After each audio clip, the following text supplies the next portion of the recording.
everyone's waiting to know, what is your first favorite building? You know, I have to say we ask this question to every guest, and it is a pretty annoying question. And I think in general, I'm not the best one at having like my favorite or whatever. It goes for a lot of things.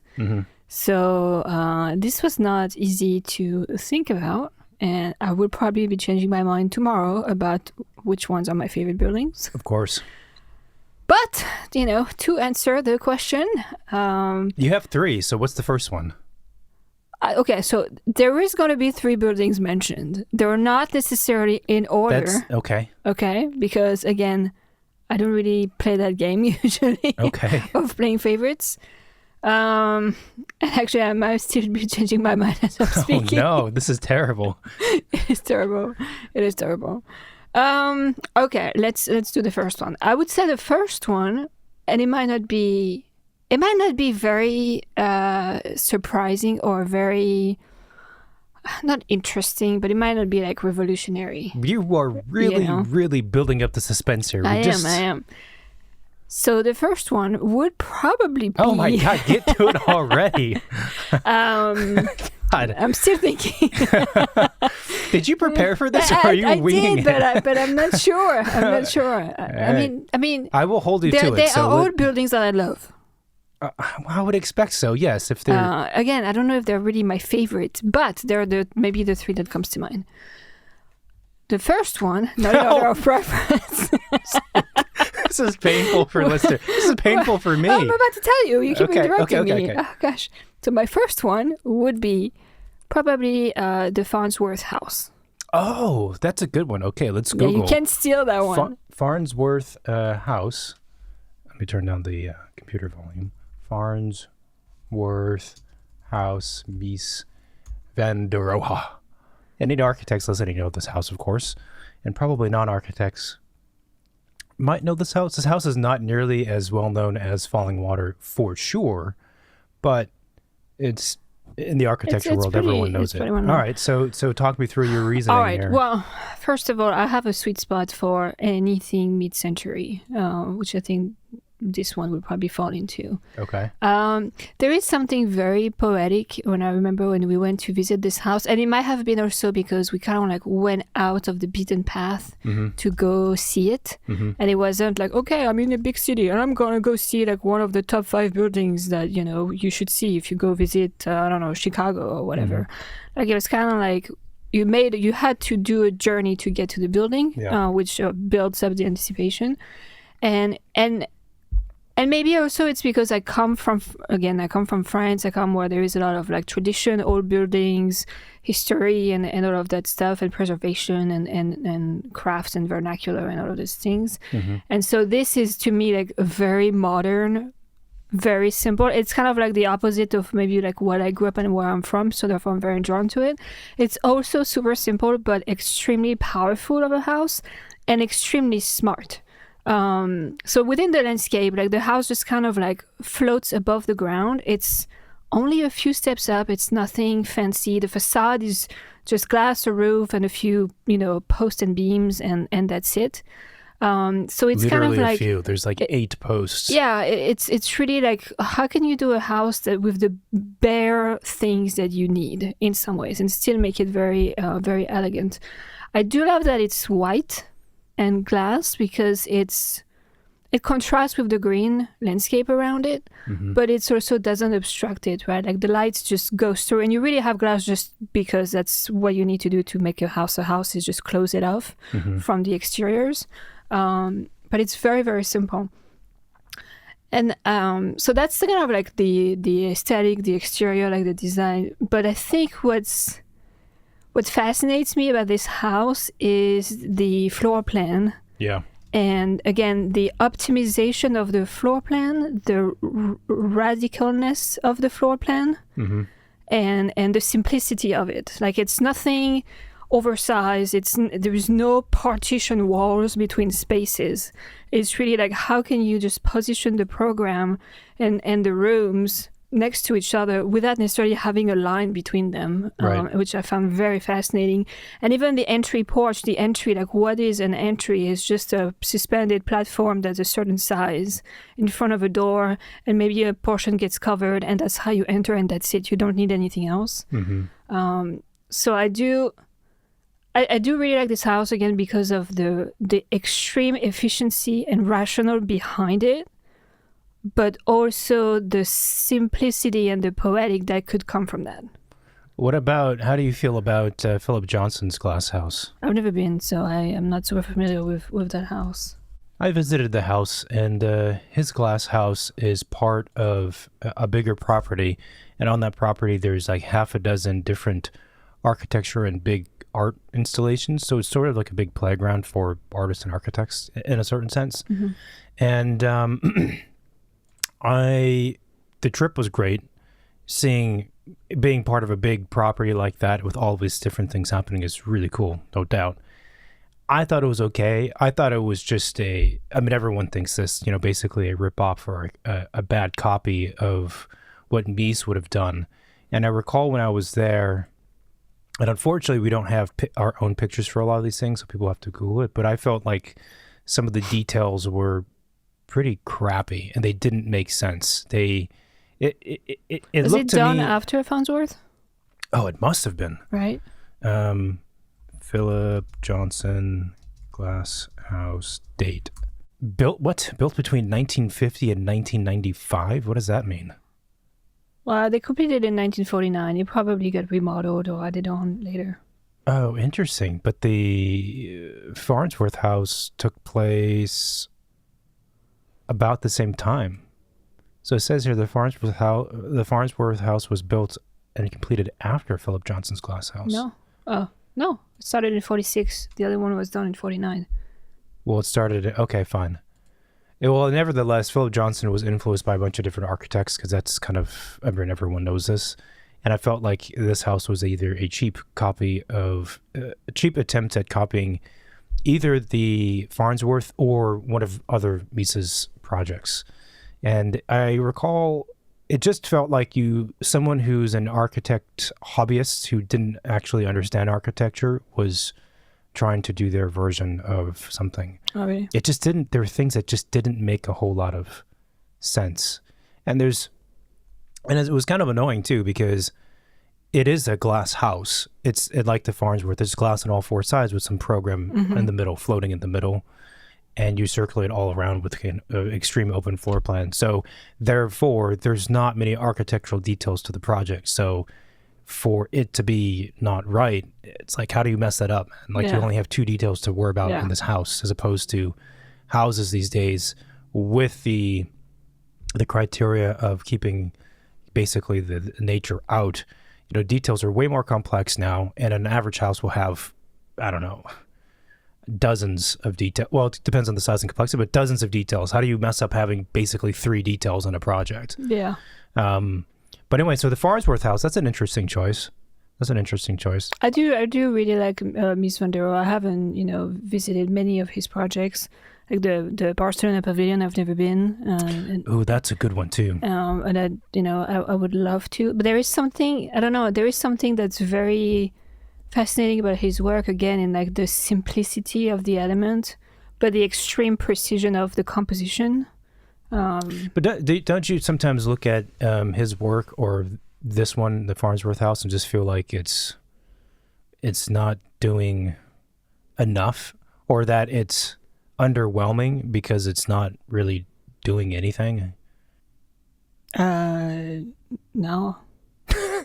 I mean, if I'm looking for a very simple, elegant, peaceful, precise building, like that would be, like probably one of the ideal one. If I'm looking for something different, then that's something different. Like, it's just, that was not his purpose. That's not what he's trying to do here. I mean, I guess the thing I've always wondered with this, like, I would have never put this at the top of my list of favorite buildings. And not because I don't like the building or that it's a bad building, but because and maybe my criteria for what makes a favorite building is different from yours, and there's no right or wrong with it. But it's kind of like I don't really know what to do with this information beyond like, oh, that's cool. It's just the house is for people who don't know. It's just one big room that's enclosed in glass on all four sides, a flat roof, and then there's a core in the center of the plan, more or less, that has like the bathroom, basically the plumbing core, the bathroom, the kitchen, and then there's a bed that's kind of attached to the side of that program core, and that's it. And I mean, it is interesting because it does, especially at that point in time, it's the extreme version of what a house is when it's in its fundamental components, right?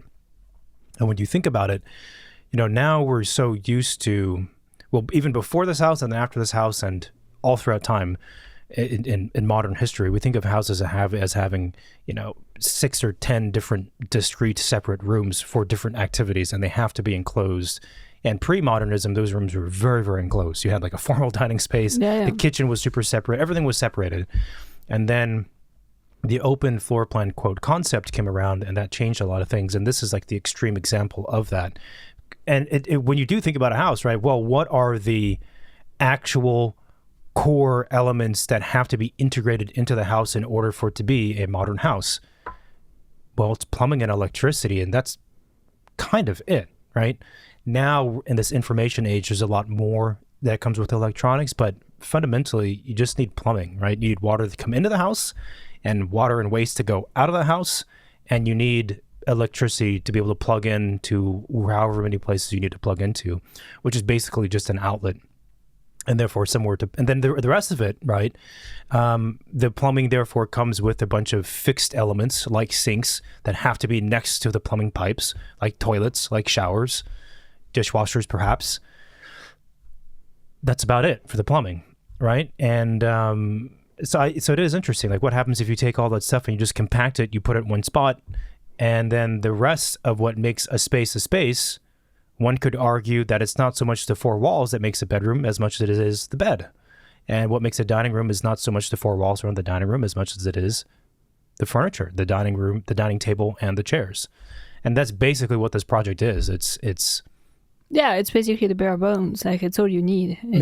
But it's done in a very elegant way. I was just looking at that image where the house is floating off the ground by probably like 3-4 feet. Yeah. And it makes me think, like, why do we have crawl space? Like, why don't we have more houses that are just like on little short legs like this, and you can like have kids go and hide underneath and like see like bears, sleeping under your house? Like, that's why. Why do we need all the shit, that goes around it? And like why are we making construction more complicated than it needs to be? Sometimes, I wonder.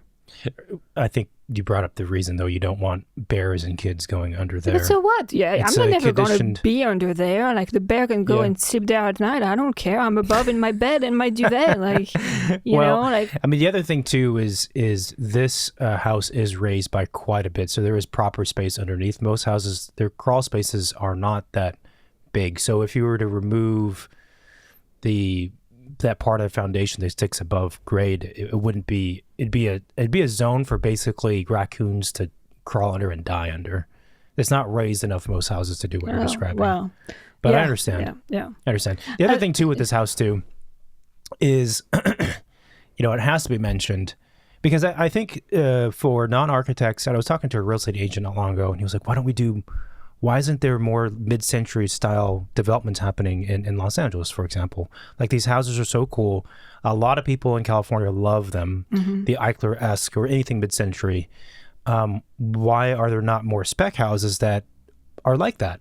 And because these houses were built really simply, post and beam structure, and structurally that's very, very simple. And he's like, I don't understand why don't we have more spec houses like that? And it's because they're more expensive than the spec houses that are being built now, just with the way that construction has evolved.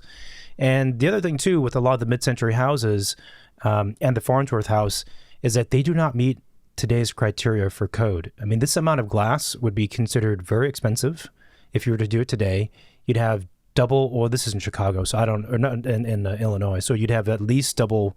I mean, I don't know how you could probably double or triple pane to get the the energy, kind of efficiency, you'd have to have railings everywhere, which would destroy the look of this building if you had rail. It would be completely different if you added like a railing. It wouldn't be the same thing. So anyway, so what I was getting to is that it's easy for us all to look at older architecture, modern architecture even, and romanticize about it, and with good reason. But also there's the reality that you couldn't do this now. It wouldn't be allowed. Yeah, so is the code killing modern architecture? Probably. I believe it is. It's too much. It's too much. I think it's like how many people have fallen off that little entry deck? Probably one, because the person was stupid, right? Like there is no reason to have a 42-inch railing unless like you're 3 years old and you don't know that if you're going to fall, you're going to hurt yourself. But if you're an adult, there's no reason. I think there's also this sentiment in the United States more so than other countries that we have to be overly prescriptive to protect the users, but also, frankly, to protect the other people from someone falling, and instead of acknowledging, well, I was being stupid and I was drunk or I should have known better, that person was just going to sue you. Like, that's what the US are famous for. That's what we're known for. That's what happens. Yeah. And it is a good topic, though. I mean, it's a problem because across many different industries, but in our industry of architecture, it's like, why do we have these things? It's because one person fell or did something. But I truly do believe that it's silly. It's if you can't use common sense and how to exist in a very safe environment that we have, again, in like modern history, that's your own problem. Like, don't let that become an issue for everybody else. So we always have to have this and that in every single house. It's insane, is what it is. So I'm all for no railings. I don't want railings. No, I mean, of course we should have railings, but like it does get silly.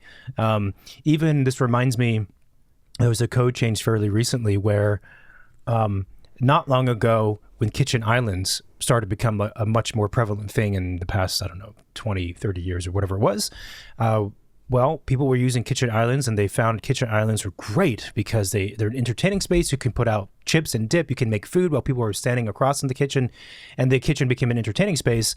And so, well, the kitchen island also becomes a great work surface. But if I'm doing anything that requires electricity, like blending stuff or mixing things, I need an outlet. Okay, outlets on the side of kitchen islands makes perfect sense. Well, guess what? Some half a dozen kids were running around the house, and because the outlet was on the side of the kitchen island, or in the kitchen island, they would hit the outlet and pull over the appliance, knocking over the appliance or whatever. So now outlets in kitchen islands have been banned. They're not allowed anymore, right? So as a result, what everyone does is... Is it just in California, or is it statewide? Good question. It might be just in California. I'm not sure. So now what everyone does... everyone does is you build the island and you build all of the necessary infrastructure for an outlet, but you don't put it in there, and then you stick it in after the inspection is done, right? Because obviously having an outlet in a kitchen island makes perfect sense. And the ones that having are your allowed, kid in the kitchen doesn't. So and the ones that are, rather I should say that they outlets are still allowed in kitchen islands, but not on the sides. So you have to have ones on top, right? And they have those on the top that's surface. Worse. And they have ones that pop up, which always break. And then you got food and water going in there. Like, it just, but this is the type of thing, right? Like, why are we catering to the 1% of people who don't know how to live with common sense? Yeah. Like, instead of them learning to live with common sense, I don't know. Anyway, so when I see this house, that's my first thought is like, can't do that today. Oh, of course. Yeah, no, of course. The floor plan is so radical, though. I mean, if we, where is that image of it? It's funny because the floor plan is so much a vital tool of the architect, right? And for many architects, that's one of the most important drawings that we have to work with and to think through. Not for construction coordination, but for design. And obviously for construction, but I mean for design purposes. And so when you're in architecture school, supposedly you learn about how to draw on a floor plan, that's going away for some strange reason. But anyway, the floor plan is like this, a very important thing, right? You have to have a floor plan that looks good. It has to graphically look good, then the building will feel good. So you have to work out how all the rooms flow and the circulation and the views and all that stuff. And this floor plan there's like 10 lines in the floor plan. 1, 2, 3, 4, 5, about like, I don't know, a dozen lines in this floor plan. Yeah. I would have never thought that you would have chosen this as one of the three. Oh, again, those are all houses that I love. If they're my, lifetime favorite, I don't know. But there is something that's very fascinating to me with this house. And so it is. Is it because, for me, it's interesting because it really is a demonstration. First, it is an actual house that was built for a client. Their relationship between Mies and, I think it was Mrs. Farnsworth, there was a lot of drama there, but it's an actual house. It's not just an experimental thing. But for me, it's a demonstration of a critique of what our preconceived notions are of houses. Of course. And obviously, glass on all sides is not for everybody. Obviously, though, they're in a very secluded area, so it kind of works. She was probably living naked in this house. There was something to do with nudity also in their relationship. I forget what it was exactly. Really? Oh, I see.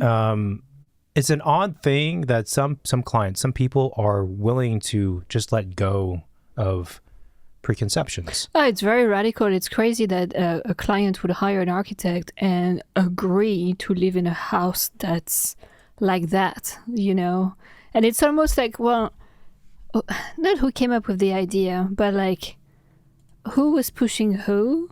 Like, was the client pushing the architect to design something like way out of the box and way different than like the typical expectation?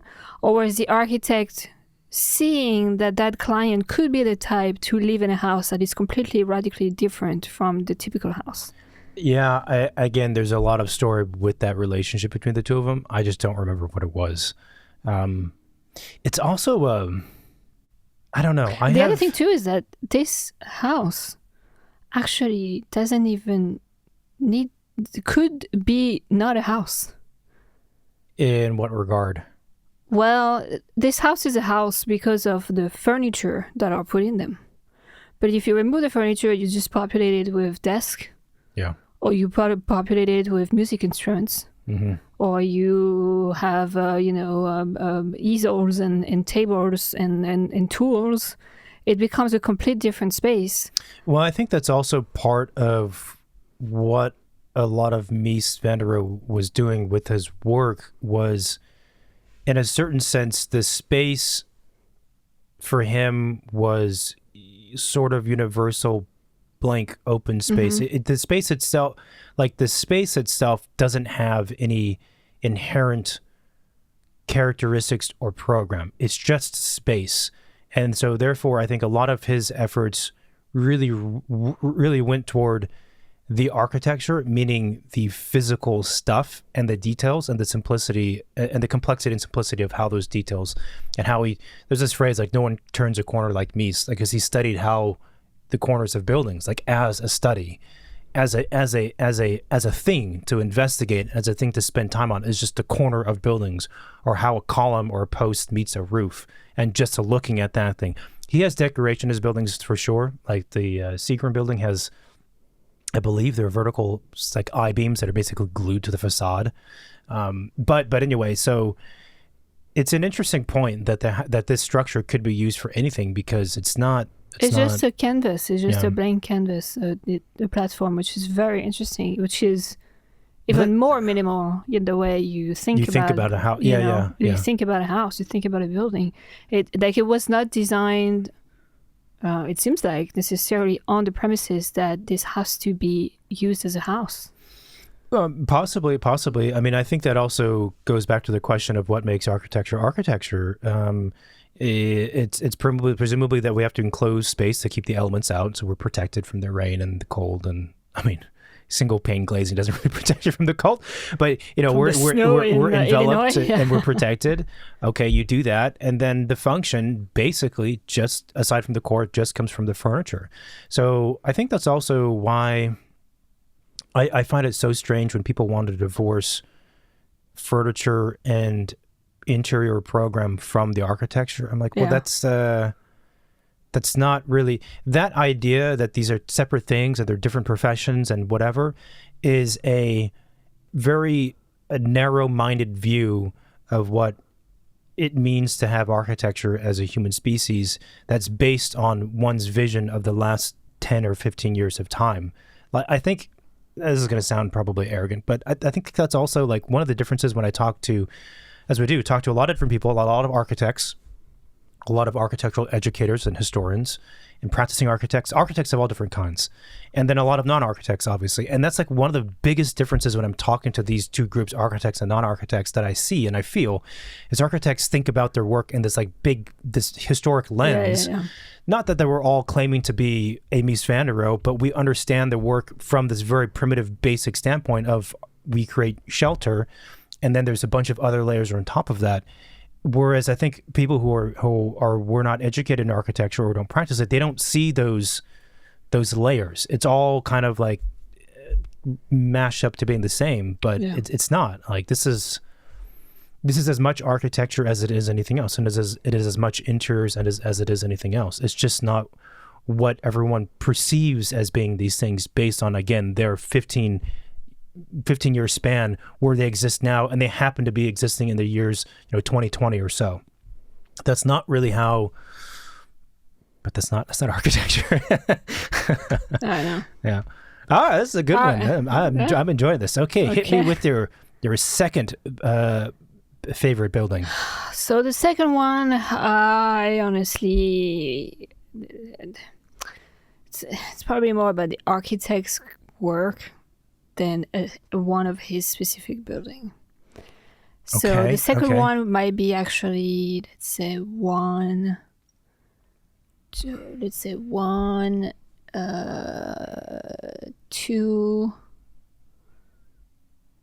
of them. I'm probably missing another one. Maybe three even. I don't know. You are taking so long. Okay, the second one, they're kind of like, there's kind of two. There's kind of two of the second one. It would be either Falling Water. Okay. Which I have to say, I wasn't particularly a fan of the interiors. Okay. But that view in the forest was kind of like the view of the outside, the building, the one that you see everywhere. It's just you know like who did that, you know? Yeah. And so basically Frank Lloyd Wright's work. I mean, Falling Water is pretty iconic, and I think like his buildings. That's probably the one that strikes me the most when I saw it. Was like, wow, like the wow effect when you look at it. Again, the interiors, like there's things I don't necessarily care about so much. I do love the level of details and design and intricacies and. It's almost like you want to spend like hours in there, like scrutinizing every single detail and understanding like everything that's been put in it. And I cannot imagine how many hours of work and construction and drawings, were probably put into building the buildings that he did. So, yeah. Was that your building though, or you were going to say? It was. Well, there was kind of two. There was this one, but mostly for the exterior. Again, the interior wasn't probably like my favorite of his. Mm-hmm.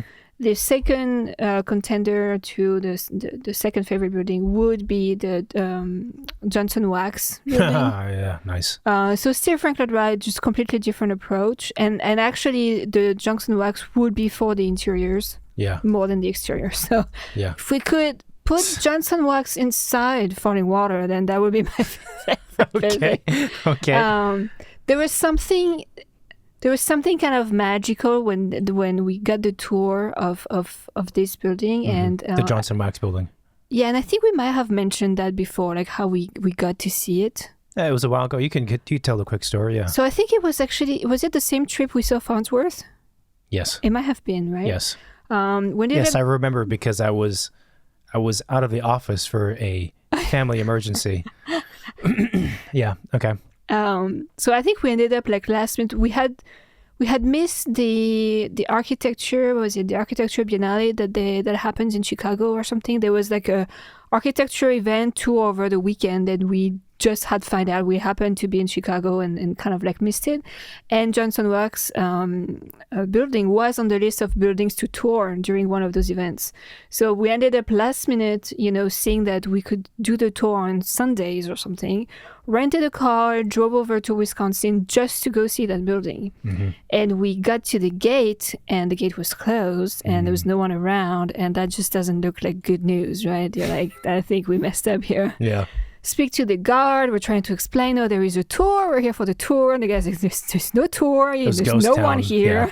Nobody's working today. And Yeah. we're like, what? And he nicely ended up calling someone who actually probably felt so bad for us that we rented a car, drove, and made it all the way to kind of like hit a wall.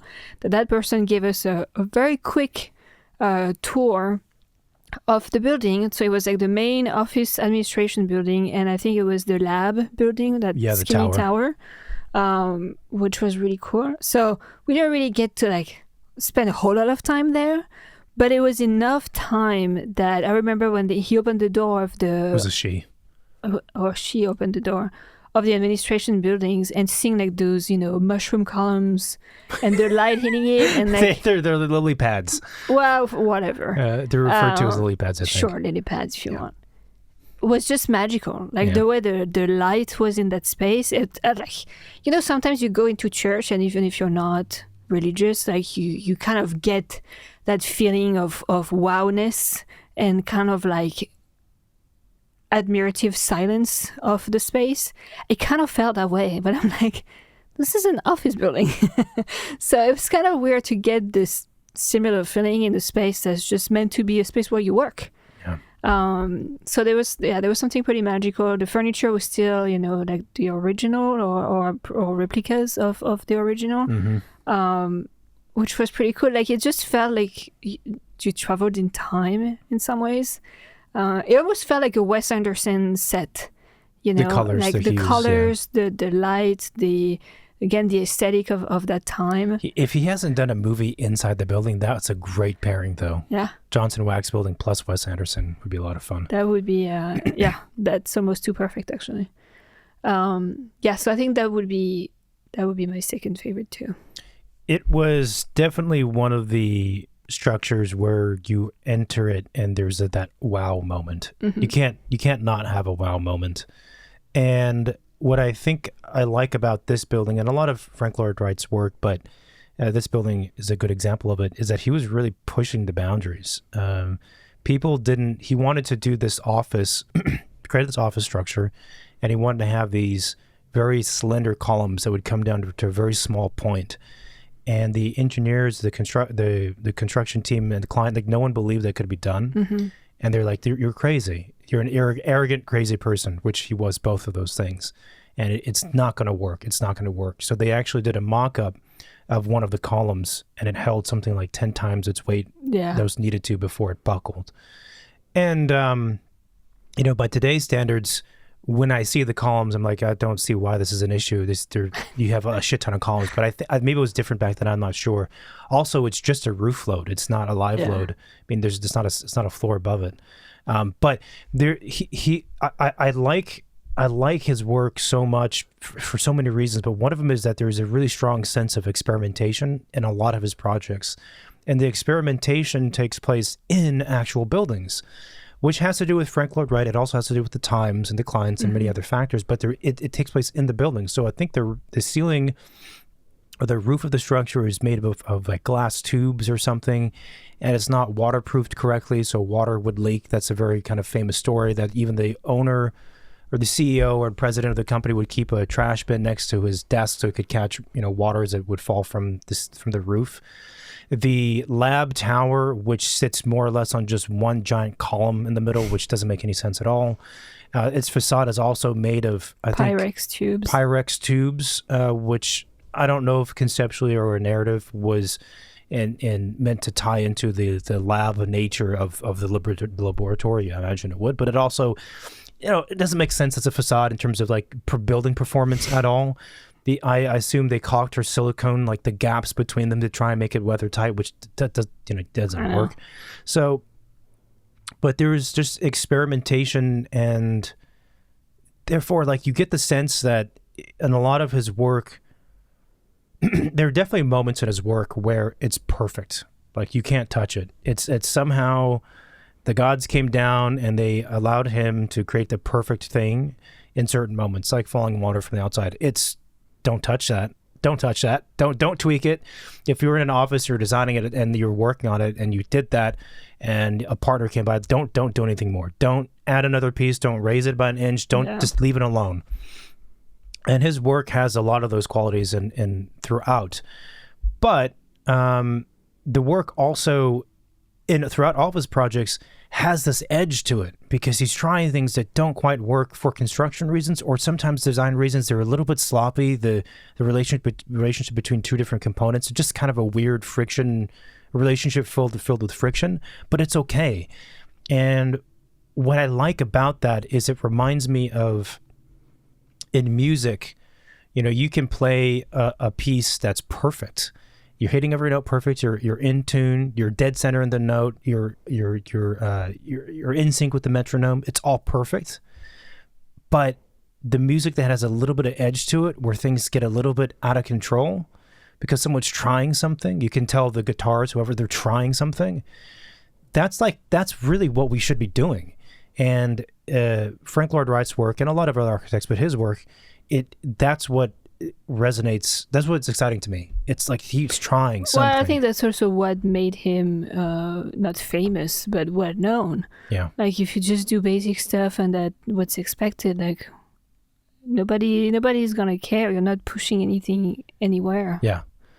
And I think that is one of the challenges we have as architects now, because the building codes, the zoning, the planning, the construction technologies have all become more sophisticated and more complex, that so much of our time has to go toward that. And it's easy to let that kind of consume more than it should in the effort. Because it's hard to do a building that meets all those criteria and just do that. Like it's enough work just to do that. Forget about design that looks good or is great or is forget all that stuff. It's hard enough just to do a building. And but that's not it's not life. That's not exciting. Yeah. Wes Anderson should do a movie in this building just so we could see it from his lens and through different angles and stuff like that. What was crazy too with this building is the scale, and actually going from falling water to this is pretty interesting, because falling water, you feel very squished inside the architecture. Like it's very tight, it's very flat. You're really like within the burger layers of the house, right? Yeah. Well, in this space, it's almost like you feel like a teeny tiny person, because the height of the space is gigantic. And those lily pad columns really make you feel, it made me feel like we were outside, but we were inside a building, which was super interesting. They also had like a second, I think, and the third story on the perimeter, so you can like a mezzanine level, so you can walk around the whole perimeter of the building and still look at this office courtyard, office jungle, which is very interesting. It's a strange thing, because this was done by Frank Lloyd Wright, one of the greatest architects. So he's at a different tier than everyone else, But this building is not inherently that much more complex than an average building. I mean, it's more complex in its design, but it's still just, concrete and steel and carpet and some metal for a rail. Like, it's not anything. He's not using titanium. He is using Pyrex water tubes for a facade, which is pretty wacky. But it's not, when you're in the space, it's not like you're in there thinking, wow, this is made of like, asteroid material. That's why it's good. It's not that.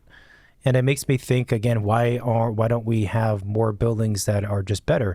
And the difference between this building and, let's say, another office building, aside from the Pyrex, is that like the client or someone, the client spent money on an architect to think about it and actually think about like, what can we do for a building that makes sense and pushes the boundary, and whatever else was going through Frank Lloyd Wright's mind, instead of being let's just do it cheap as fast as possible and maximize square footage.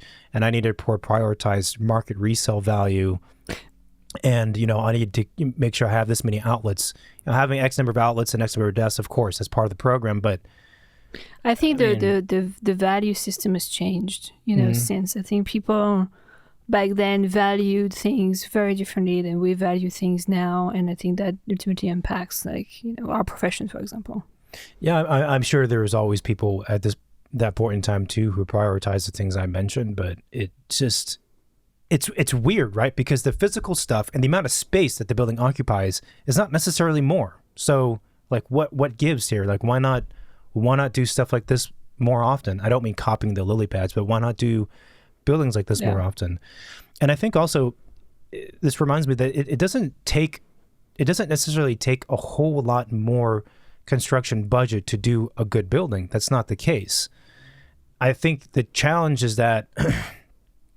I think mostly of houses, of course, that because things are so expensive to build, that to spend, I don't know, it's just the finances are hard when it comes to construction, but also having a fee for an architect, at least in the client's mind. But again, architect's fees between 10 and 20, 15% or whatever as a percentage is a relatively small thing. But you can gain something like this for 5% more of construction costs, 10% more of construction costs. Is it worth it? Well, in the grand scheme of why we exist on this planet and what we're doing, it's beyond worth it. Where we're going to make more crappy buildings for us to live in and have other people have to live in and work in. That doesn't make sense. Well, I'm glad you're the one doing most of the talk about my favorite building. So with this building, though, one of the aspects that I found quite odd, and was a bit, it was sloppy, and it was not really resolved well, is if you remember, when you enter, you first see the tower, I think, and then you walk around the tower, and there's an exterior procession into the building, and it's basically a covered walkway with water-featured ponds on either side, and the lily pad gesture is basically makes the columns of that walkway, so it's like an arcade. But it felt like someone took the language of the inside and stuck it on the outside and then truncated the columns. And they also ended weird at the building. They didn't flow into they just kind of stopped. And then I recall also at that point, or maybe inside the building, a few of the lily pads hit corners in kind of a weird spot too. So they just get kind of chopped, as a wedge. There's only so many hours they could finish the project in. So, but that's also why I don't care that entry was a bit odd to me. Who cares, right? And I think there's also this nature in architects to be perfectionists with what we do. Yeah, tell me about it. And especially, I think that perfectionist quality of a person can neatly tie into the technical aspects of architecture and perfecting details and making sure everything aligns perfectly and in the design and in the details and all the stuff. And, that's important, of course, but at some point, you gotta it. Again, I feel like it's music. You have to let it live and breathe, and you can't be over controlling in the final composition of the thing. So I'm gonna save this little soundbite, and I'm gonna play it to you when you're working on details for too long. I'm gonna be like, listen to this, David. No. The details have to be right. Right. So do what I said. But that's a balancing act that we have to do, right? Is between those two things. Again, going back to music, one of the ensembles I was a part of was a classical wind orchestra, and wind orchestra meaning there was no string instruments, but we played classical music. It wasn't jazz, it wasn't rock and roll, it was classical music. And we had this, called him a guest director, come in and direct the group. And he directed a piece that we had been practicing and rehearsing for several months. So we knew it really well. And we were pretty good at this. It was a complex piece, but we're pretty good at it. And and we got to this one segment where the song shifted from it wasn't light and it wasn't elegant. It was much more of a, not carnival, but kind of like it had a good beat. It had some kind of angst to it. Like that was the nature of the song. But we had been used to playing it more true to what was written on the page, like playing the notes and being in tune and being in sync and all that stuff. And what I always remember was really fascinating is he was like, we're going to go back and play the section again, but I want you to follow my rhythm that I'm conducting, and I want you to play it out of tune. I think it was the clarinet section, play it out of tune. And we're like, what? You want us to play offbeat and out of tune? What, are you crazy? That's not what we do. That's not what we're supposed to be doing. And we did it. And at first it sounded just weird, but then we did it a few times with them. And then the song took on a completely different meaning and sensation to it, because we were leaning into the emotion of the piece and letting that drive the decision making of how we perform it, rather than being a bit more buttoned up about the performance and hitting everything perfectly. So clarinets were out of tune. We were lagging behind the actual beat. We were just behind it. And it was great. It came much more alive. We had to dial it back a little bit for the actual performance, but I will never forget that, because it was a clear distinction between, you could do it right, in quotes, or you could do it how it's meant to be. And they're not always the same thing. Yeah, that sounds pretty good. Yeah, no, I mean, well, I feel like for music it's easier maybe to do that, because you get the result of your experimentation as you're performing. Yeah. In architecture, it's much more complicated, because you can sketch, you can 3D model, you can make physical model as much as you want, but you really won't test it until the thing is built. That's true. Well, there's a lot more at stake too, right? It's a bit more of a complicated process. There's a lot at stake. The buildings cost a lot of money, take a lot of time, and so there's the need or the temptation to like make everything perfect. But I think if we take that analogy and apply it just to the design of a building, I think it's like I do feel like some modern architects, they just want everything to align and be perfect and make perfect logical sense. But sometimes things don't have to make perfect sense. They exist just for the sake of beauty, and they don't have any program attached to it. They're not perfectly aligned with that thing over there. They fall where they fall to feel right, and that's it. Yeah. And let it go. Yeah. Like stop fussing with it and be like, why is it this way? Why is it that way? Why? And that's with architects. I also find it too with clients in general who, rightfully so, are concerned, let's say kitchens, which are easy to pick on, like the golden triangle. We got to have the golden triangle for efficiency. We must have this. We must have that. We have all of these things and know why, where's the storage and where's that? All these like functional aspects, and the design must optimize all of these things. It's like, but it does to a degree, but Farnsworth House, right? Like it doesn't need to be that. There's two dishes in the kitchen. It could be a glass box. Like you don't need it. And that's where the poetry of, I think, architecture comes from. So yeah. Yeah, but I think it goes back to the client too. Like, to some clients you can't even get past that golden triangle. It also comes down to, I think, the personalities of the clients and things like that too. Of course. And sometimes, in the opposite way, sometimes clients like to be challenged, and if you don't try, you never know if they are the type to be challenged or not. No, of course, absolutely. Yeah. So I mean, probably Johnson Wax would maybe top over Falling Water in some ways. All right, hit us with your third one. Okay, so the third one, I don't know. Okay, well, there's kind of, again, like two in a similar position. One would be the Pompidou Centre. Oh, nice. Because it's kind of a bold. That's a brave choice. It's bold and unexpected. And I would say maybe in a similar way, the Unité by Corby. Oh, okay. And I'm kind of like jumping in scales here, and from minimal to more playful stuff. But the Pompidou Centre, I've been there a few times when I was living in Paris. I also studied it in different classes and projects, and looked at it in more details. And It's again, I don't know. Maybe it's like I like the framework of the architecture itself, and maybe that's where Wright is maybe like my choices on Wright's work is a little bit different. But actually, all of those, let's say, buildings that we've talked about so far, they're very much about the platform and how people use it, and technical aspects combined with rational and poetic, and maybe that's the commonalities between all of them. This one is just ridiculous because if you've ever been to Paris and you've ever been to the center of Paris where this is located, it just doesn't belong there. It's like a spaceship building, and it's probably a building that most people who are not architects would despise because it is not attractive to most people's standards. You know, it looks industrial.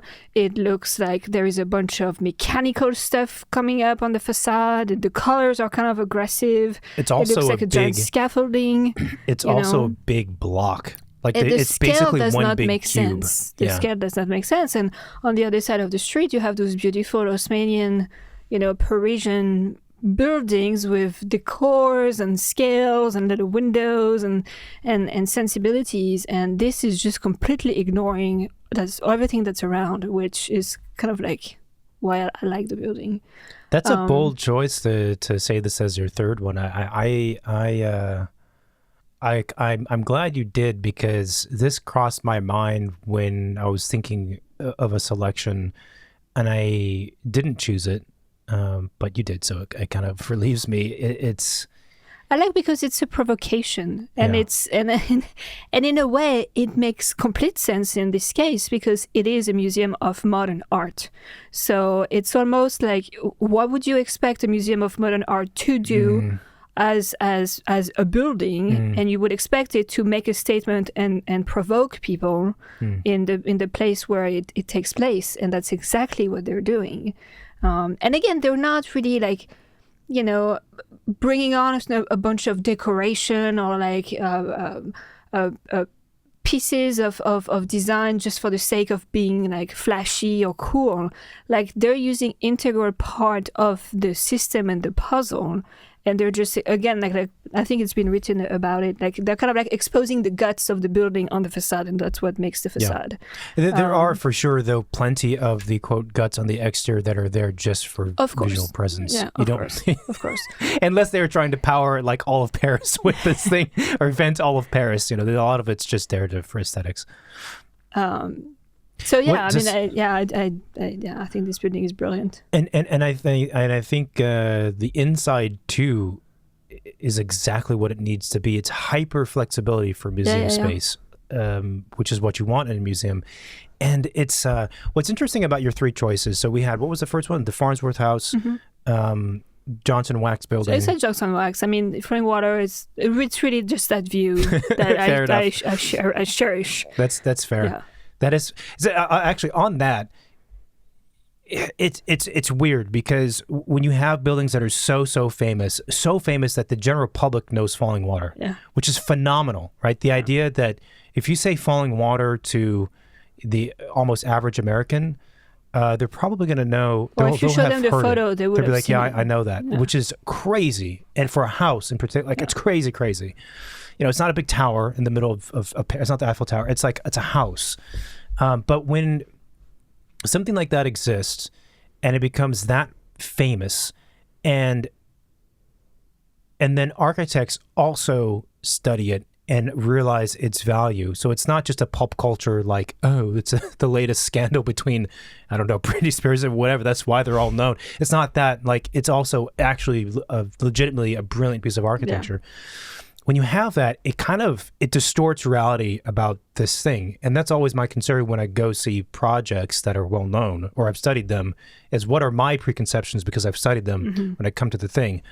But I truly feel like, as objectively as I could be, when you turn the corner in the forest and you see that view of falling water, you just think, fuck, man. There it is. And it's exactly as it is in the photographs, but even better because it's real. And it doesn't make any sense. It is a very strange thing. And also, I think because you've seen that image so many times, It's very bizarre. It's one of the few buildings where when you see it from that view, that's it. Yeah. That's it. But then you see another side of it, and you're like, oh, no, that's good. There's a lot of funky moments in that house. But, okay, so we had the Farnsworth, Johnson and Wax in this building. What's interesting about all three of the buildings you've chosen is that all three are the utmost clearest expression of what they were intended to be and wanted to be. Mm-hmm.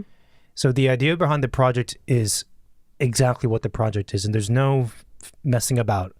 There's no, well, I think we should do that because of whatever, appeasing that audience or this person, or, well, museums don't really look this way, or museums are supposed to be white or whatever. They're supposed to be quiet so the art could speak. And, exactly. Or stuff. A house is supposed to feel cozy. And these are all, fundamentally, they're just preconceptions. And I think for a designer and an architect, something that is a preconception, period. It doesn't matter if it's a little one or a big one, or if it's common or uncommon, it's still a preconception. So all bets are off when it comes to designing something. So whether it be that, a house should feel cozy, or that a room must have 4 walls, or whatever it is, it means nothing to me. That sounds harsh, but it means nothing to me. All the stuff, it means nothing to me. And this museum, I mean, when they did this museum, they were young, and they didn't think they were going to win because it was so radical.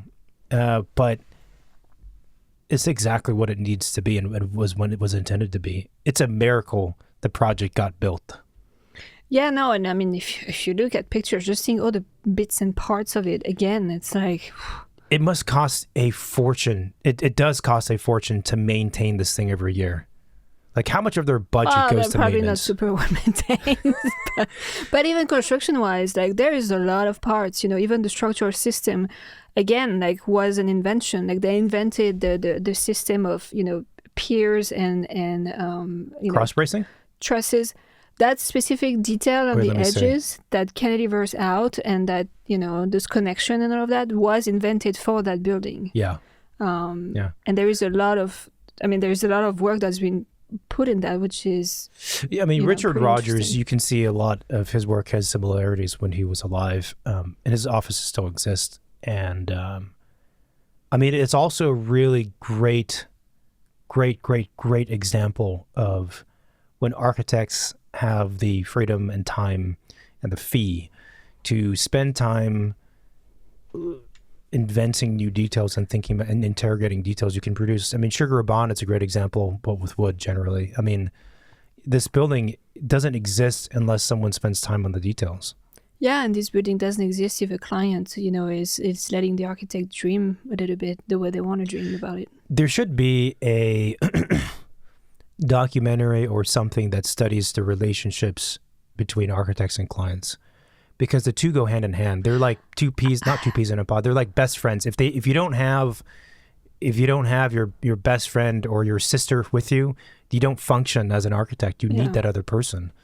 And how many of these, successful and well-known buildings are because of that relationship? Yeah.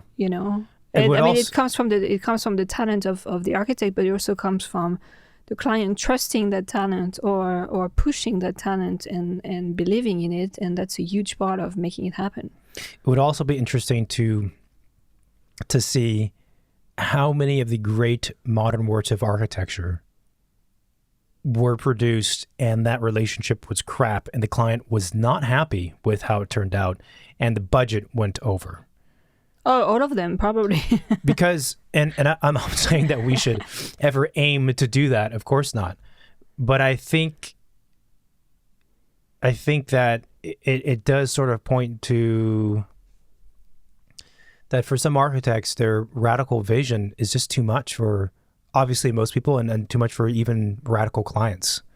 And you don't get certain projects without someone being upset or something not going, quote, according to plan, because the plan is not designed. The the plans, I don't mean the construction plans, but like the plan for the project, the schedule, but all that stuff, like that doesn't exist. No one creates a budget for most of the time, creates a budget and a schedule for a project that will allow for this thing or the other two build. Like that doesn't work, right? Because these structures, they're past the normal they're in a different stratosphere of existence, not because of quality, but because they're artworks. They're not the rules that they abide by and what they're trying to do has nothing to do with standard stuff. And standard stuff also applies to standard expectations for budgets and schedules. Yeah. Which is a horrible thing to say if clients are listening to this, but it's an interesting thought, but this building is it's very brave for the French to do something like this, but the French have historically not been shy because they've done things like this a few times, including the Louvre. Yeah, and I mean, any type of project like this was received with not great responses. It's just over time people maybe got to learn what it was and what it was trying to do and appreciate it for that. The funny thing is, even now, I'm sure if you were to take a poll of people in Paris who walked by this building, fairly often and ask them, what do you think about it? I'm sure my parents hate that building. Okay, there you go. They've been there. Yeah. I'm sure they hate it. They're probably like, what is this? It looks awful. Because again, it doesn't conform to the norm of beauty or what makes a building successful is what, to a lot of people is what makes it beautiful. And there are two different things. But see, that's also what I'm saying too earlier is my point is that first of all, what people equate their preferences for certain aesthetics with the true idea of beauty. And those are not the same thing.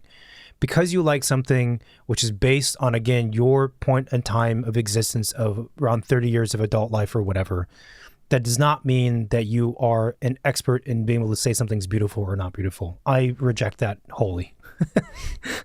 I don't believe it. So there's that. But then also, like, even forget all that kind of conceptual theory, whatever pompous talk about beauty. You're right. Most people would walk by this building and be like, it's ugly. They might not say it's not beautiful. I know what beauty is, but they say it's ugly. It doesn't fit in. It's this and that.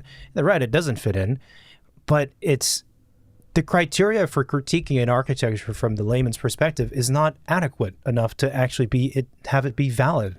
This is the same thing, though. And again, I've said many things on this podcast. I'm going to sound arrogant, but it's the same thing, though, when you talk about any art form. Yeah. Film, architecture, art, painting, sculpture. There is a reason why it's a study and a profession, and there's a reason why that all of humankind across history, there's been people fascinated with these things. It's because there's something there.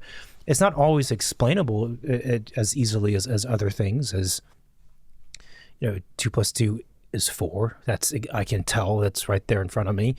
But it does exist, and so it's just It also goes back to preconceptions, though, right? Yeah. Well, I think also there is, always been something in society where anything that is industrial or utilitarian is not possibly beautiful. Like that's a really good point. It's just not. It always has to be emotional, poetic. It always has to fall in a certain genre. Yeah.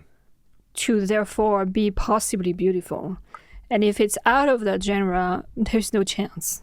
And why is that? That is a really, really, really good point, and that's also.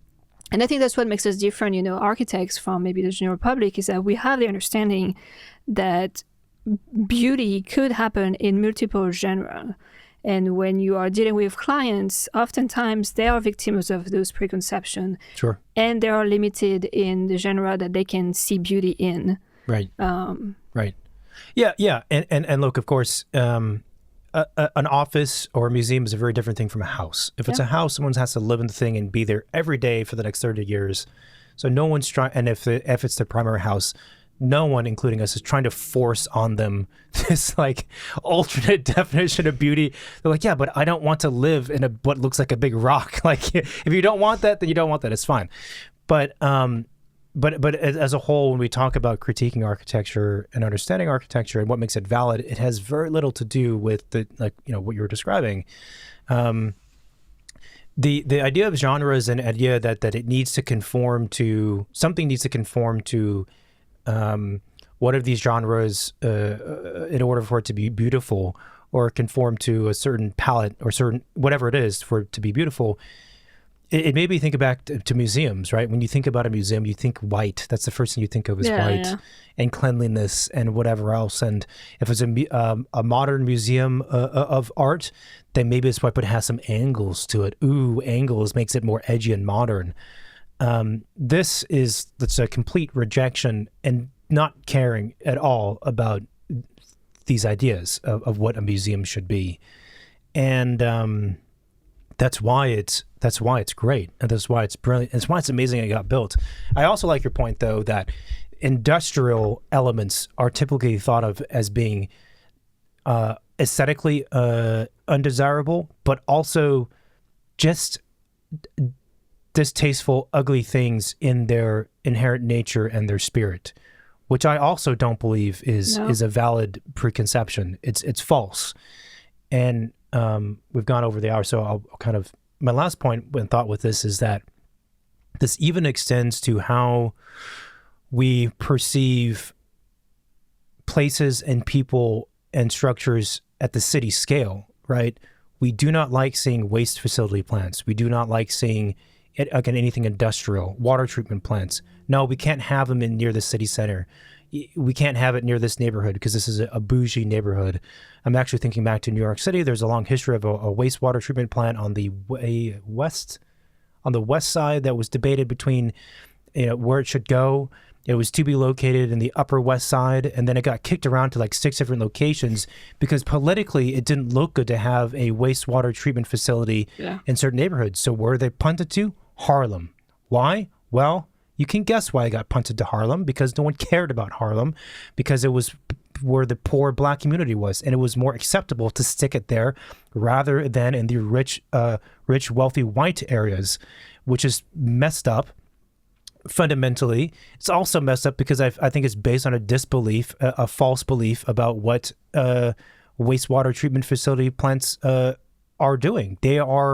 Those and other industrial things are vital, critical parts of a city, of buildings. And the fact we're so afraid to show them is, I think, an extension of our deep, deep misunderstanding of mistruthfulness of like what it actually means to exist. We gotta clean the water. We gotta filter the ugly stuff. We have to deal with the coal, with the energy, whatever it is. Like, that's part of life. And the fact that we can't face it, I think is an example of a deeper, severe misunderstanding of life. It's not honest. They're trying to live in like a fantasy bubble of only good things, and there's nothing wrong with seeing like, again, the guts on buildings and seeing like how things work. Yeah. And of course, there are legitimate health hazards sometimes with these facilities. That's different. And actually, on that subject of the wastewater treatment facility that I was describing in New York City, which I think was back in this was debated in New York City, and it took place over the span of like 30 years, a long time. So, it bounced around again between 12 different places, and the city really, really needed it. And so, of course, when they put it up into, I think it was in Harlem, it was somewhere, and then there was an outcry because it was like, why are you sticking it in my neighborhood? They hired Philip Johnson, the guy who did the Glass House, and his solution was to put a bunch of water fountains on top of the facility to make it into basically a spectacle. So you could look at look at the water fountains going off like at the Bellagio. And this was met with not great feedback, because it was basically, okay, so you're taking something that, if we accept it as being undesirable, is undesirable, and you're dressing it up with superfluous water features to appease a poor neighborhood, where at that time, like, New York was a very different place. It wasn't poor like, oh wow, I have a tiny apartment. It's poor as in it's hard to feed yourself. And your solution for making this thing more desirable or whatever else is to decorate it with water being wasted and shooting up into the air. So that was shut down. I think ultimately it became a park with facilities and baseball fields and other stuff on top, which Community. is a community thing, which is fantastic. But anyway, the point about industrial aesthetics, industrial elements, forget aesthetics, is an interesting one. It's so the thing I like about the Pompidou Centre too is that it really says from. If you could categorize all of the French together, as a city and Paris, it's like they understand the city. It is mostly historic, but they're not afraid to have giant scale works of art in the city, and the city is therefore kind of thought about not as being this overly controlling, oppressive thing. Although I do feel Paris is that way because a lot of it's historic. But we're gonna have this in the middle of Paris. This is one in a few. I do feel like there is other European countries that are better, much more open-minded in doing stuff like that. Like any Copenhagen, any like Denmark, northern countries usually have a much more, just much more open arms to those types of things. Than probably French or anything below that would do. But there is a few. The Quai Branly by Jean Nouvel was also kind of absolutely a big one. I wouldn't say it was that good, but it was also trying to do something that's different. But this building is very appreciated by a lot of people now, the Pompidou, also because of all of the urban social life and activity that happens around it. Like it's a magnet for people and things to happen. It's not just a building. We would be remiss if we didn't also mention or talk about that in front of the Pompidou Centre, as I believe it was part of their design proposal, meaning to say that it was created by the architects. There is a massive plaza that's all cobblestone or concrete, I forget, that's in front of the Pompidou. That's a giant public space. Yeah, and if my memory is correct, the building happened because I think there was a big fire in that area in Paris. And so they had to rebuild something. And I think that's why there is, there's a big plaza and a big building, because a lot of buildings were gone. It's a wonderful work of architecture. And I love that it's also right next to like a church around the corner that's like, typical French church. Like the juxtaposition of architecture styles and periods of time, I think is very fascinating. Like it's really like if you go in cities that have those different types of architecture, like you're basically traveling in time everywhere you walk, which is fascinating. You're jumping into like the 1990s or 2000s, and then back in like the 1500s, and then you're back into like now time. It's pretty incredible. And I think it's fine. It's fine to do that. I don't know if you want an entire city that way, but I think it's totally fine to have that juxtaposition. And a lot of times too, as architects and for the general public, we think about a new building that's going to be designed and built, and you want it to work with the context. But that, there's a lot of valid kind of thinking that comes with that train of thought, and a lot of productive architecture and positive architecture. But sometimes I also feel that this attempt to work with the surroundings too much is counterproductive. So like, if you have to do a building in a historic area, and let's say it's, you have, what do you call it? I'm blanking now, but it's a building that's squished between two buildings. So there's not space around it. Infill? Yeah, infill. And the building on your left and your right are both historic, and they're both, let's imagine they're 5-story buildings. We can imagine a classical structure on both sides, right? It's easy for everyone to picture. And you're doing a 6-story building or a 7-story building or a 5-story building smack between the two that's going to be glued up all the way next to those two on the left and the right. Very common for architects is to create something that's new and modern and contemporary, but also pays an homage or works with the buildings around it. So what you do is you carry over the datum. So the floor plate heights, those lines that exist in the two classical buildings, which are basically identical, you carry those across. You do certain things in the composition. So there's kind of like, it's very common for either the fundamental geometry that's underneath the facade of the design structure of the facade follows the same order as the buildings on the left or the right. That's one tactic. And or you employ the same materials as the left and the right, but you do a different type of composition. And that's like what everyone does. and I'm not saying it's wrong or bad, but I also think like, it's like, but you're just making a compromise. You're not letting the building what it wants to be, right? And this is no longer the 14th century or whatever. Floor heights are different. Like, why do we have to do this? It's interesting, when I was in school, in architecture school, for a long time, I wanted to be work in the preservation, to be an architect, to do like preservation work. And there is like special training you have to do after you get your degree to go into like restoration and understanding like all of that stuff. And I don't know, I was like, oh yeah, it would be really cool, like restoring old things, putting them back together. And now I'm like, yeah, no, thank you. Great job. Those buildings are aging. That's fine. Let's them age. Maybe like, let's take care of them here and there. But no, I can't do that. Yeah, it's a different philosophical difference between people. So let me ask. So we spent but I think your idea of trying to kind of time traveling in a city is really interesting. It kind of makes me feel like when I see, I know most of Paris is historic, but when I see this building, and if I imagine there were more of these structures in Paris, the city becomes kind of like a tapestry of time rather than being like this fix and it has to conform. And that's why I'm so against HOAs. It's like, shut up. Like, no, we don't have to all conform. I'm against HOAs because like, most of the communities that have HOAs, the homes look like crap.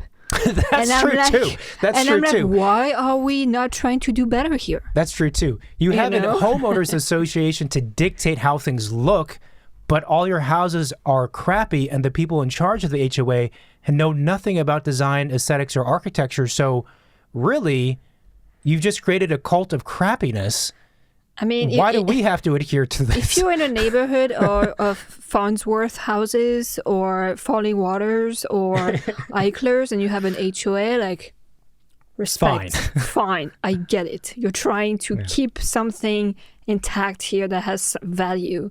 But, when you see like faux whatever type of houses, like faux Spanish style houses all over California, let's all stick to the same color, stucco. Let's make sure we all have the same front door and that, the roof tiles are matching. And it's like, but for what reason? The other reason why, so there's some validity to HOAs or the equivalent of those organizations, because on the scale of a neighborhood, especially in an urban setting, you do want some level of consistency for the place to feel beautiful. Well, I mean, if you know you have terrible taste, then yeah, you can rely on the HOA to make the decisions for you of what you should be doing. But if you have terrible taste, you should not be the one in charge of the HOA either. And that's the problem, is that, and the other thing too, the reason why I really disagree with a lot of these kinds of regulations and organizations at the scale of a private neighborhood with single family houses, and even the scale of a city, aside from the inept people are being in charge, is that it's a very superficial way of understanding things, and I'm just I don't like that, especially when I think about single family houses in a neighborhood. This like 8.5 by 11 12-page printout of text of like, you can only use this spectrum of colors, and you can only do a house that's only this tall, and the front door must be this, but none of that has anything remotely to do with good architecture. It simply has to do with conformity, superficial conformity across multiple houses, which, it's just... Well, if I was a homeowner too in those communities, I feel like I would want to be able to do whatever I want with my house. I'm all for that. I really believe if you own a piece of property and you are building on it, as long as you're not intruding on other people's your neighbors in terms of daylight and air, like fundamental things like that, then you should be able to do whatever you want. No. Literally whatever you want, like truly whatever you want. Unless what you're building is so unsafe for an average person that there's a 50% chance they're going to break a leg. That's probably the cutoff. But before that 50%, do whatever you want. Why are we trying to control what people? It's their property. Let them do whatever they want. So my question to you was, we're spending the last hour and 15 minutes talking about my 3 favorite buildings. We did, and it's time to end the recording and have lunch, which I'm very excited for. So you did most of the talking, so you would avoid talking about your 3 favorite buildings. I see your strategy. Was there anything about your 3 favorite buildings you did not get to say that you would like to say? Knowing that we have all the time in the world. Take me back.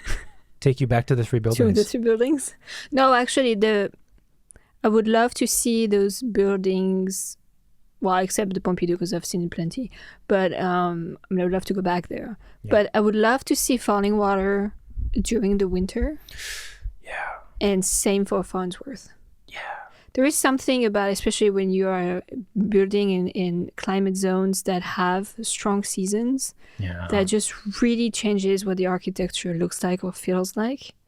And seeing things in green is one thing, but seeing it in or snow. I remember when we went to China and we visited Forbidden City in the snow. I still think about those images, quite often actually, and it just felt like a dream. Like it felt like I was walking into a dream.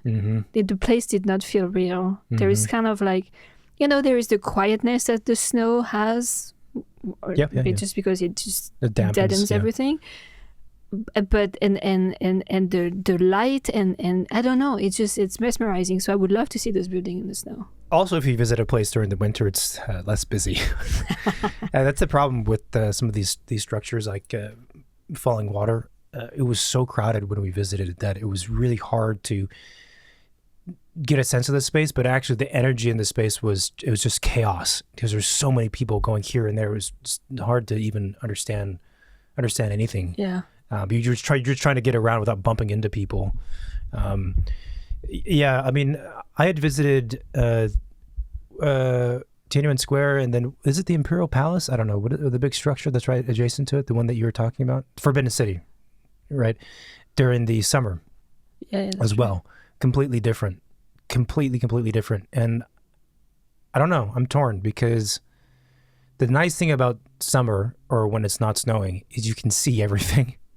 Right. Yeah, no, everything is uncovered, so yeah, you can. But there's a really special quality when there's snow. I think also like in the human physical experience, like when it's cold and you're bundled up and you have to like be careful where you're walking and you're kind of like uncomfortable in your puffy jacket and trying to like get the camera and like everything becomes more special because it takes more effort. And therefore, maybe you appreciate it more. I don't know. Like you're more present. Yeah. Those types of structures too, for the Forbidden City specifically, and a lot of other places we visited in China. What was that one? It was like the summer vacation palace of the emperor or whatever. I forget what it was called. Giant place. Where was that? I'm terrible. Probably in Beijing. Yeah, it would have been in Beijing. But those types of places are also... Oh, with the tea pavilions, like the zillion tea pavilions that were there? Probably. I know the English name is something summer. But I think so. There was water and yeah. Yeah. Maybe it's called the Summer Palace. Imperial Garden. It could be. But anyway, with those category of structures are also equally impressive. But it's hard for me to ever name, structures built for emperors also have their own kind of baggage with it. But it's hard for me to name those or think of those as favorite places because the criteria, it's just the criteria and the setting and which allow that to happen is so fundamentally different that it's like. Well, you're talking monuments, so it's kind of like, I mean, I was thinking about my favorites. I'm like, okay, should I pick one from like the French history that I've seen? You have an obligation to do so. It's like, well, Versailles was pretty cool. I mean, I guess that could be one of my favorite, but it's like different categories, right? And there is something special about those buildings, like visiting old castles and stuff, but I wouldn't say they're my favorite. I mean, again, what's interesting, I think the 3 that you chose are very clear expressions of very specific ideas. And if you use that as a way to understand the projects, the thing with like the Emperor Palace or Versailles, I don't know, were there really ideas? Well, it was just a beauty competition and a display of wealth. Power display. Yeah, exactly. Exactly. So the concepts were not groundbreaking. No, of course. Yeah. They were like expected. Yeah. Just more. Yeah. Give me more. More gold. Just More more gold gold. on the walls. Yeah. More mirrors everywhere. Yeah, exactly. More tea. Where's the tea? I don't need bread though. I don't need bread. Okay. Cool. Well, this is good. So the next part 2 will be your next 3 favorite buildings, and we'll just keep it going forever for the next 100 years, and more buildings. That's 100 it. years. All right, give us an outro. Thank you, everybody, for listening to this episode. If you like what we do, please subscribe to the show on Apple Podcasts, iTunes, Spotify, YouTube, and everywhere else you listen to your podcasts. We're also on, where are we on? We're on social media. We're on Instagram, Second Studio Pod. The website, secondstudiopod.com, where all of the episodes are. And we also have the hotline that you can call or send a text message to, 213-222-6950. If you have any guest suggestions, any topics, any favorite buildings that we might not know, or we might know, let us know. We're curious. There's so many buildings I haven't seen, and that's why it's hard to say 3 favorite. It's hard because there's so many buildings you have seen and so many you haven't. It's like unfair to name, because you're going to name ones that you've seen, obviously. Well, also you have to remember what you've seen. I know. And that's a whole other issue. Yeah. That's the benefit of having iPhones, though. You can go back in time. That's what I did just before this. I was like, okay, I've been there. Oh, that was a good one. Pre-iPhone, that doesn't exist in memory. You know what I mean? I'm like, I know I saw that building, but it was pre-iPhone, so I guess I'm not going to talk about it. All right, cool. Thanks for listening. Talk soon. Bye-bye.